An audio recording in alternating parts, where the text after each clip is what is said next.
بسم الله الرحمن الرحيم. السلام عليكم ورحمة الله تعالى وبركاته.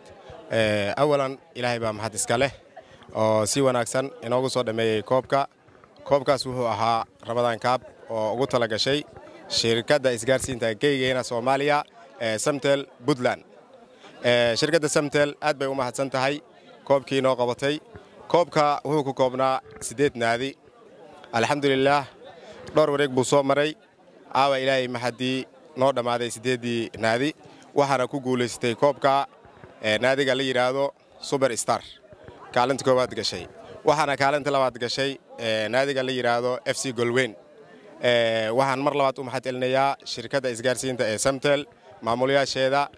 iyo waxa kale oo mahadcelinayaa odayaashii halkan nagala soo qayb galay iyo guddigii oo inta bil ka badan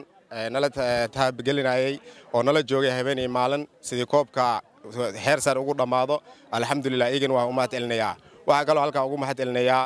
Suldaan Ibrahim Aadan Ali suldaanka Digliyo Mirfle asna aad buu u mahadsan yahay oo intaan aawdan nala joogay Suldaan waad mahadsan tahay shirkadda isgaarsiinta Samtel waxa leeyahay aad iyo aad baa u mahadsantihiin kaalin fiican baa ka qaadateen mana noqon doona insha Allah bi'illahil kariim koobkii noogu dambeeyay وأنا سيسو أندونا إلهي إذن كيساي نوبلان قادين أدبا ومهسنتين دمانتين معاملو استعمال أديقي دهب لمان باهياها قناعسي سدا كو يبسو لعق ديرد كو شبر ربايدي انترنت دمان واحد كستواد استعمال لعقد وقباهتو